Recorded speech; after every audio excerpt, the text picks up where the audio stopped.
Halo Sobat Unkla, ketemu lagi di podcast Podium ya, Podium Unkla, di mana ini nanti kita akan berbincang untuk cacar monyet. Ya, sebelumnya perkenalkan dulu nih, saya dengan Marwanti, dosen keperawatan D3, di mana di sini nanti kita akan berbincang tentang cacar monyet.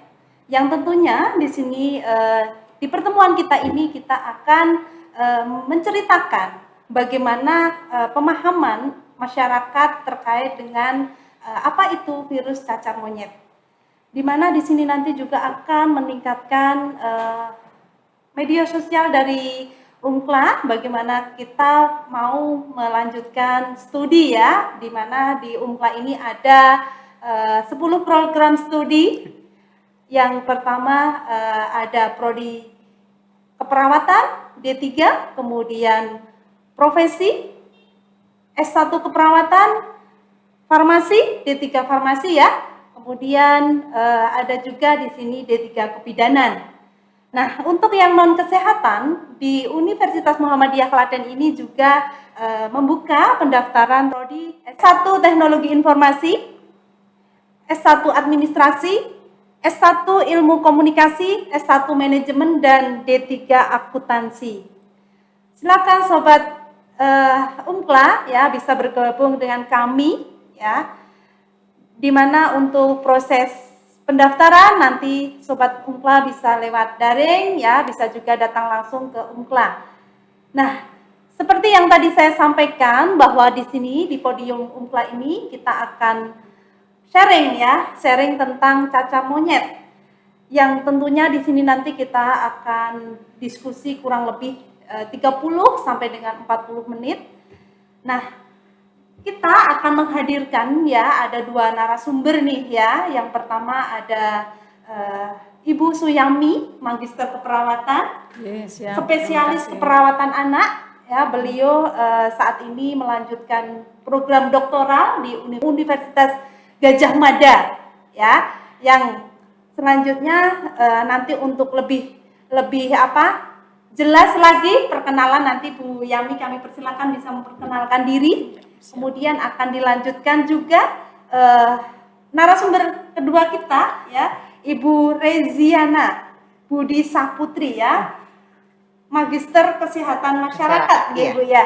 Ya, nanti beliau ini S2 Ilmu Kesehatan Masyarakat dan berminat terhadap promosi kesehatan masyarakat ya Bu Rezi ya. Ya panggilan Bu Rezi ini ya. Tapi nanti untuk lebih mengenal lagi ya, silakan nanti Sobat UNCLA bisa langsung saja kenalan dengan narasumber kita ini ya, narasumber yang hebat semua ini ya. Baik, langsung saja. Untuk Podium UNCLA ini akan disponsori dari Ledamen, kemudian Zahra Meses, kemudian sama Mil Almond ya. Silakan nanti sobat yang mau berdiskusi ya, sharing terkait dengan UNCLA ya, kami persilahkan. Langsung saja Bu Suyami bisa memperkenalkan diri, panggilannya siapa ya Bu Yami ya. Silakan. Baik, terima kasih Bu Marwanti kesempatannya. Assalamualaikum Sobat UNCLA dimanapun Anda berada. Perkenalkan saya Suyami dari Universitas Muhammadiyah Klaten yang saat ini ada di Prodi S1 Keperawatan. Nama panggilan teman-teman Sobat UNCLA ketika ketemu dengan saya bisa panggil apapun, bisa Yami, bisa Suyami, apapun boleh. Gitu Bu Marwanti, ada lagi yang mau ditanyakan tentang saya? Bu Yami, iya. Untuk lebih mengenal lebih mendalam ya Bu Yami ya. Iya. Bu Yami ini tinggal di mana ya Bu ya? Tempat tinggalnya bukan tinggal. Tempat tinggal baik. Ya? Tempat tinggal saat ini saya di Perumahan Krapyak Perme, Merbung, Klaten, ada di sebelah barat Terminal Insinyur Soekarno Klaten, Mbak Marwanti. Monggo teman-teman Sobat Universitas Muhammadiyah Klaten berkenan mampir ke tempat kami. Di sana juga ada Zahra Masas yang siap membantu untuk tumbuh kembang anak, termasuk juga masas apapun, baik masas batuk pilek, masas capek dan seterusnya, nafsu makan bisa kami layani. Begitu Mbak Marwanti. Ya, baik. Terima kasih Bu Yami atas perkenalannya ya. Sama-sama. Bahwa ini tadi di kenalkan bahwa dipersilahkan ya Sobat Unkla untuk bisa datang langsung ke Zahra Masase. Ya, saya sampaikan kembali, ini Bu Yami, beliau direktur langsung ya dari Zahra Masase. Terima kasih Ya, untuk boleh. sponsornya ya Bu Terima ya. kasih sami-sami Oke, kesempatannya. ya. Ya. Ya, terima kasih Bu Yami. Akan kita lanjutkan ke narasumber yang kedua kepada Ibu Rezi. Silakan bisa kami mendengarkan ya perkenalan dari Bu Rezi. Ya. Ya, terima kasih Bu Marwanti sebelumnya. Salam sehat saya ucapkan untuk sahabat Unkla yang ada di rumah maupun dimanapun sahabat berada. Nah, sebelumnya saya perkenalkan, saya Reziana Budisyah Putri, dosen dari Administrasi Kesehatan Universitas Muhammadiyah Klaten. Sahabat bisa manggil saya Bu Re atau Kak Re atau apapun ya Bu. Tapi bisa juga disebut Bu Rezi, jadi terserah sahabat atau Bu Marwanti mau manggil saya apa. Karena Rezi ini namanya cukup jarang ya Bu. Jadi kadang manggilnya itu sak-sae. Jadi kadang dipleset-plesetin jadi crazy atau lazy. Sak-sae. Nggih. Kayak wong saku. Iya. Sak-sae, ya. Untuk tempat tinggal Bu Rezi di mana nih? Oh, kalau saya aslinya dari Madiun, Bu. Jadi saya jauh-jauh ke Klaten untuk menyapa sahabat semuanya, terutama mahasiswa baru yang ada di Universitas Muhammadiyah Klaten. Tentunya mahasiswa-mahasiswa baru ini yang ganteng, yang cantik ya Bu ya, Tentunya gitu, yang siap pastinya. sukses bersama Unkla. Ya, betul sekali Mbak Iya. Rezi, betul ya. Masya Allah ya, sampai dari Madiun sampai Iya. ke sini untuk bisa menyapa ya teman-teman nanti ya, sobat-sobat kita yang bergabung di Unkla ya, Iya, Bu betul Rezi sekali, ya. Bu. Baik, kita lanjutkan ya Sobat Unkla, di mana kita tadi di awal sampaikan bahwa dengan narasumber berdua ini ya, Bu Yami dan Bu Rezi ya, di mana kita akan sharing ya tentang cacar monyet ya. Cacar monyet itu penyakit ya, bukan monyet ya. Jadi penyakit virus ya, kemarin kita diskusi tentang COVID ya, saat ini muncul lagi nih ya virus yang baru yang tentunya membuat masyarakat panik kembali. Yang 3 tahun kemarin dipanikkan dengan COVID-19, betul. saat ini muncul lagi virus ya Bu ya, iya. virus cacar monyet. Nah ini tadi kita datangkan narasumber kita ya, dosen-dosen dari Universitas Muhammadiyah Klaten, Bu Yami dan Bu Rezi, bersama-sama sharing ilmu ya. Di mana yang pertama nih, saya ke narasumber yang pertama ya, izin Bu Yami ya. Yap. Di sini kalau melihat ya informasi di media sosial, di televisi ya, pokoknya banyak yang menginfokan bahwa virus cacar monyet saat ini sangat sering diberitakan, tentunya meningkatkan kecemasan masyarakat ya Bu ya. Betul. Nah, apalagi ini khususnya pada balita ya. Balita itu sangat rentan sekali ya untuk bisa terkena ya virus, sehingga Bu Yami ini beliau spesialis keperawatan anak, sehingga kami pengen bagaimana ya si orang tua ini nanti bisa menyikapi supaya tidak cemas. Nah, sebelum kita jauh menceritakan ya, coba saya pengen tahu nih pendapat Bu Yami kaitannya dengan virus cacar monyet ini seperti apa? Ya, khususnya ini pada balita ya Bu Yami ya, Yap. karena beliau juga spesialis di keperawatan anak. Ya, Ya. monggo Bu. Baik, terima kasih Bu Marwanti kesempatannya untuk saya. Halo Sobat Unkla dimanapun berada, bahwa ini pertanyaan yang sangat baik dan betul sekali untuk balita adalah merupakan populasi yang sangat rentan terhadap terjadinya cacar monyet. Kenapa itu terjadi? Karena ini sangat dikaitkan dengan imunitas atau daya tahan tubuh anak, utamanya adalah balita. Apabila balita itu dilatar belakangi dengan kelahiran bayi kecil, baik itu adalah BBLR atau bayi berat lahir rendah, di mana berat lahirnya kurang dari 2.500 gram, ataupun juga adalah dia prematur atau usia gestasi ketika kelahiran kurang dari 37 minggu. Bayi-bayi kecil ini tentunya akan membutuhkan perawatan yang lebih ekstra bila dibandingkan dengan bayi yang cukup bulan ataupun yang bayi dengan berat lahir yang cukup. Untuk itu diperlukan upaya-upaya untuk bisa meningkatkan imunitas atau daya tahan tubuh bagi balita Di antaranya adalah dengan pemberian ASI eksklusif sampai usia 6 bulan, pemberian MPASI dilanjutkan, kemudian pemberian vaksinasi untuk mencegah penyakit-penyakit infeksi, dan tentunya adalah stimulasi.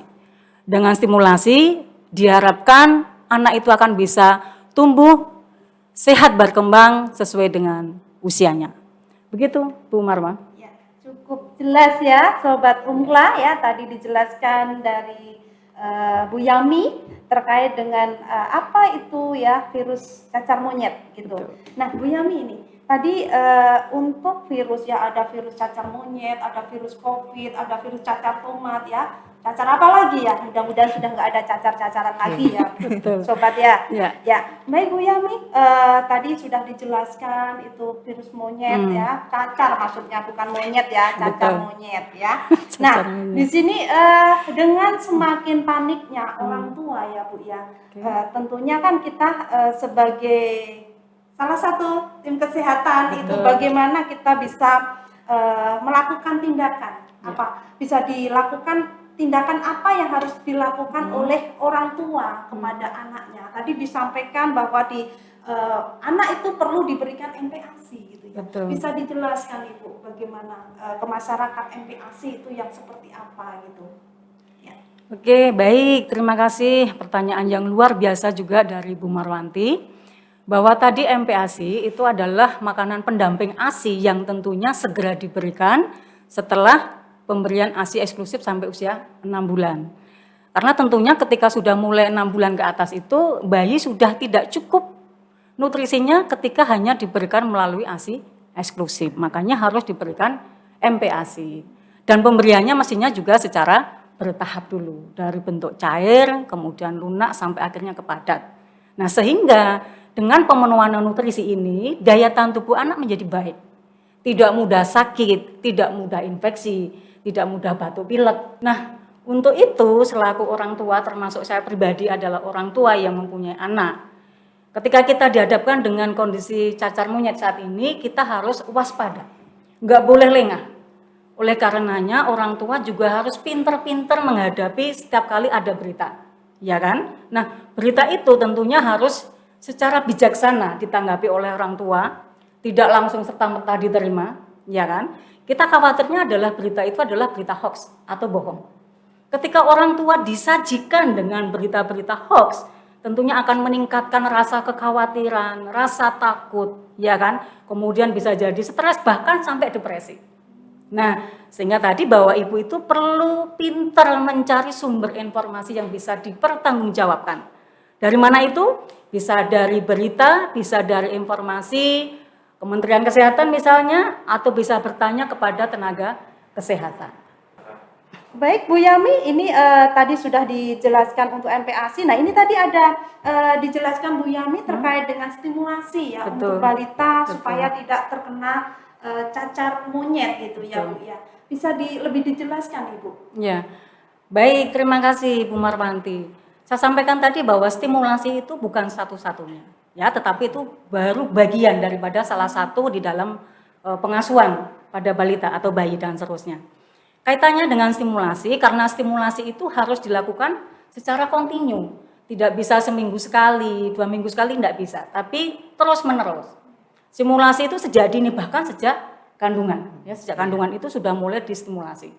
Bisa dengan gerakan elusan ini bisa diajak ngobrol. Ya, si bayi ini bisa diajak ngobrol.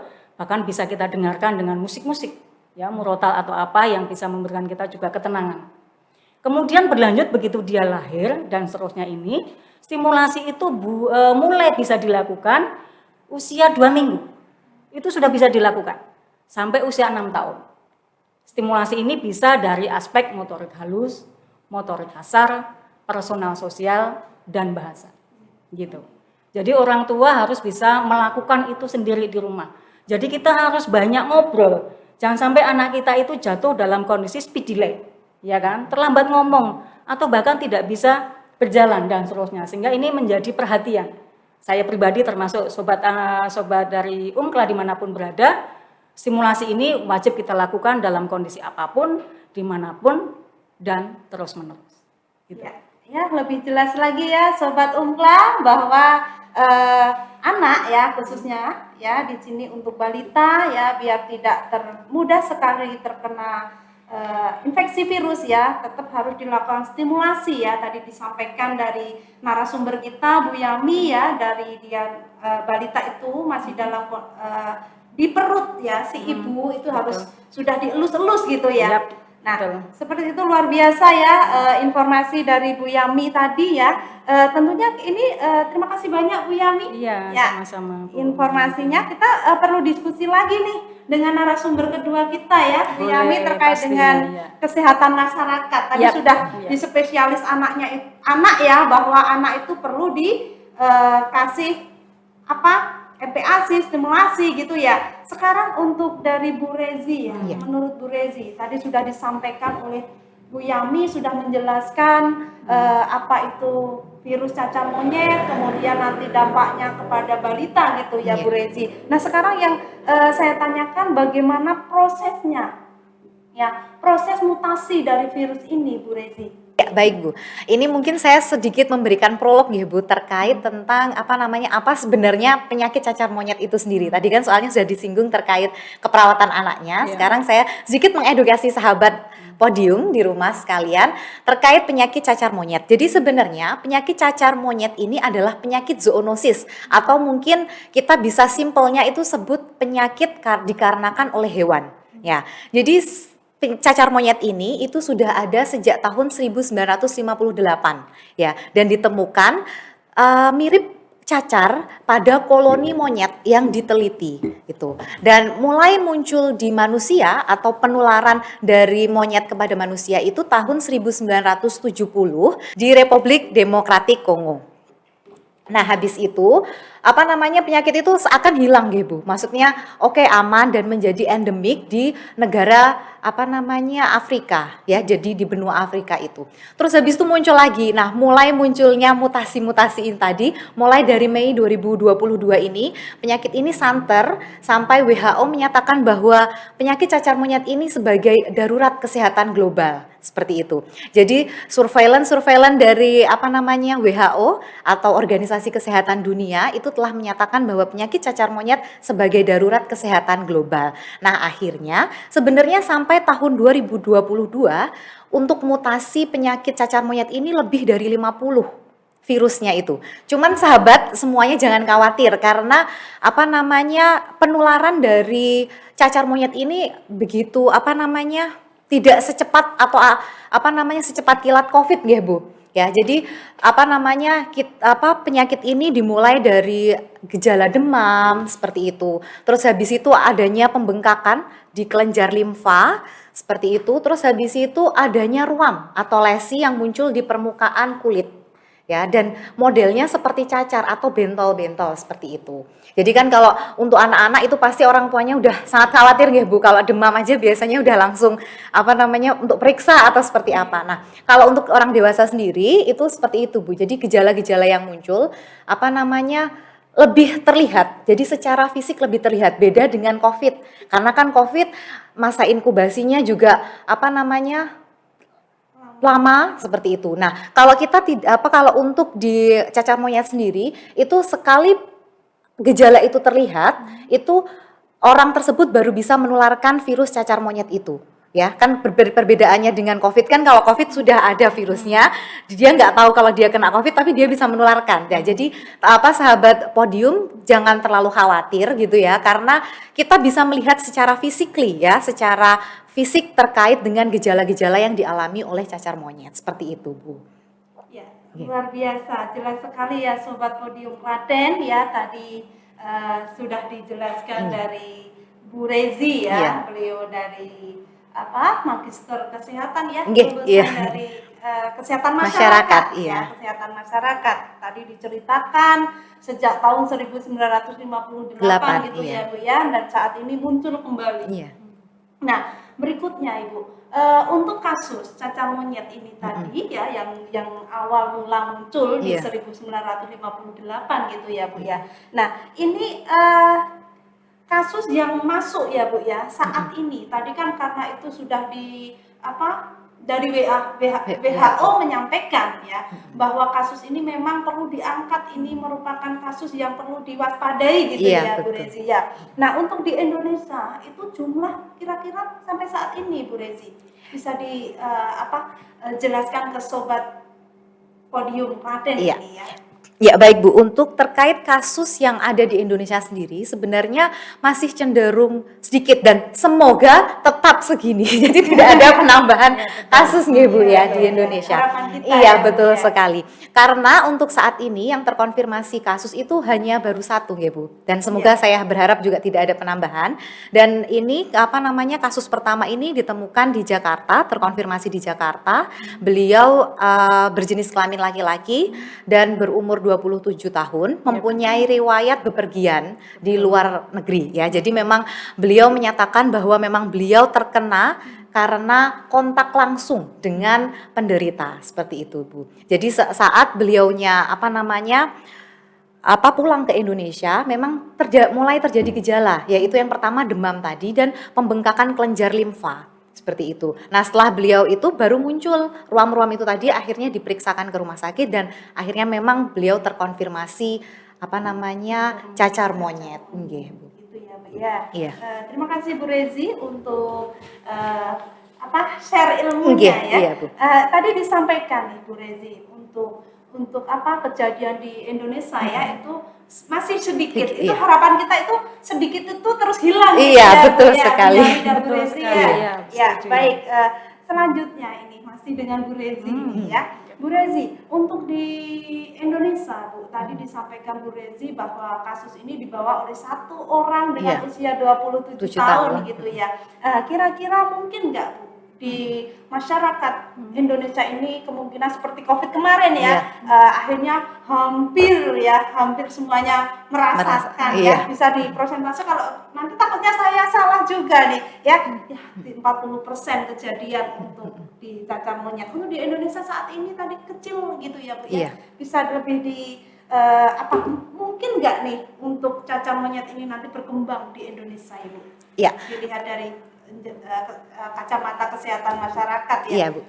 Jadi seperti ini, kan dalam kesehatan masyarakat itu kan ada yang namanya surveillance. Jadi setelah satu pasien itu terkonfirmasi, itu biasanya petugas surveillance, biasanya puskesmas di daerah situ langsung mencari siapa saja yang pernah kontak erat, siapa saja yang pernah berhubungan, ya, maksudnya berhubungan dalam arti bertemu seperti itu, itu dengan pasien yang telah terkonfirmasi. Nah kemarin kami ucapkan juga terima kasih kepada kegercepannya mungkin ya pada pemerintah, karena setelah dikonfirmasi semua yang telah kontak erat dengan beliau yang yang terkonfirmasi itu tidak ada gejala lagi yang berkaitan dengan cacar monyet. Jadi hampir semua dipastikan negatif untuk virus cacar monyet. Dan ini perlu diperhatikan juga. Jadi kan pasien ini dirawat di rumah. Jadi mungkin nanti petugas surveillance-nya juga sangat berhati-hati agar pasien ini tidak kontak dengan yang lainnya. Karena khusus cacar monyet ini yang kita perlu waspadai adalah kontak fisik. Jadi seperti berpegangan, yaitu. Jadi kalau misal kita tidak melakukan kontak fisik dengan pasien, insya Allah kita bisa terhindar dari virus cacar monyet tersebut, Ibu. Iya. Okay. Yang gitu ya, luar biasa ya, cukup jelas ya. Sobat Podium Klaten ya, di sini saya akan mengingatkan kembali Universitas Muhammadiyah Klaten ini ya, kita ada 10 prodi ya. Yang pertama prodi S1 keperawatan, prodi profesi, nurse, kemudian D3 keperawatan, D3 farmasi, dan D3 kebidanan. Itu untuk di prodi kesehatan ya. Kemudian ada juga ya, tadi di awal saya sampaikan kembali, di sini juga ada non kesehatan, yaitu S1 teknologi informasi, S1 administrasi, S1 ilmu komunikasi, dan S1 manajemen, yang selanjutnya yaitu D3 akuntansi. Seperti itu Sobat Podium Klaten ya, nanti silakan bergabung ya di UMKLA ya. Kita lanjutkan kembali ke Podium Klaten ya. Tadi sudah dijelaskan Ibu Rezi ya terkait dengan mutasi, kemudian angka kejadian di Indonesia, mungkinkah nanti penularan ini juga akan cepat, sudah cukup jelas disampaikan. Nah, sekarang kita nyambung lagi, kembali lagi dengan Bu Yami ya, Bu Rezi ya, kita monggo. lanjut ya, masih belum apa ya, belum pengen berhenti nih, kita masih pengen bertanya dengan expert kita ini. Bu Yami nih, saya mau bertanya terkait dengan pencegahan ya Bu ya, tadi sudah disinggung Bu Rezi ya, dari kesehatan masyarakat ya, ini untuk balita Ibu ya, bagaimana dengan melihat iklim yang saat ini ya Bu ya, hujan, panas ya, sangat ekstrim gitu ya Bu ya, bagaimana Bu untuk proses pencegahan supaya penularan cacar monyet ini tidak meningkat. Tidak meningkat gitu Bu. Monggo Bu Yami. Baik, pertanyaan yang sangat bagus dari Bu Marwanti.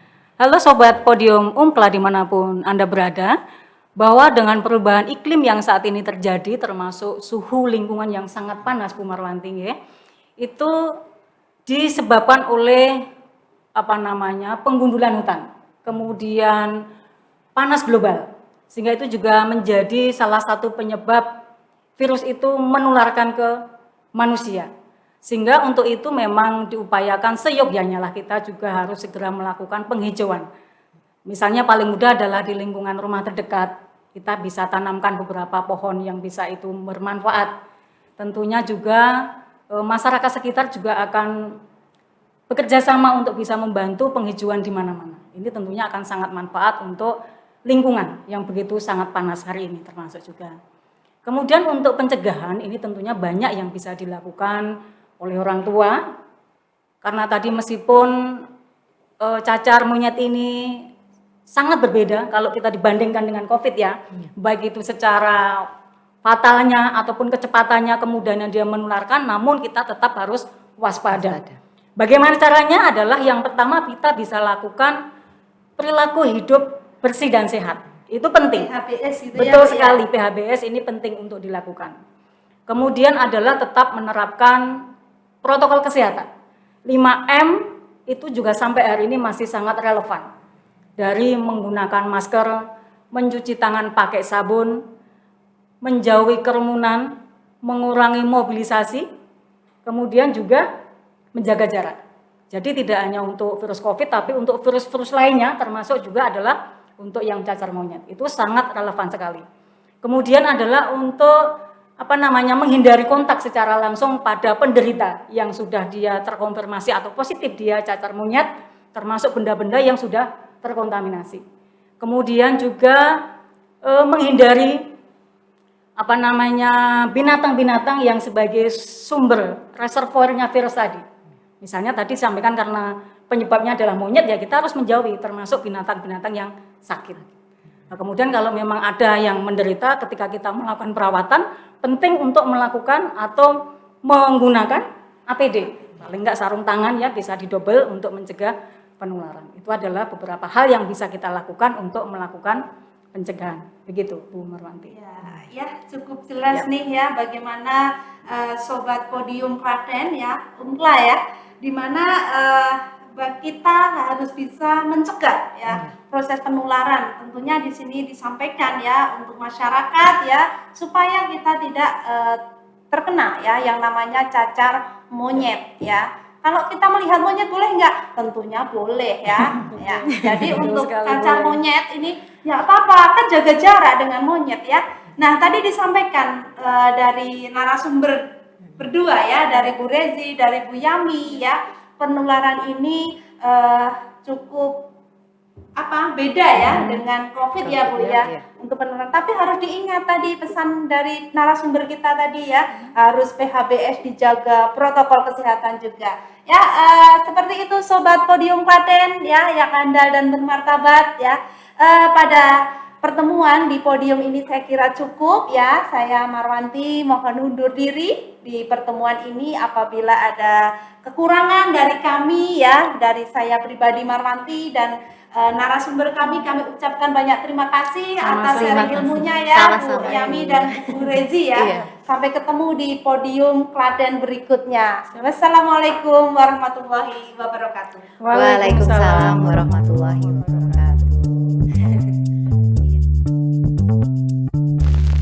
Om.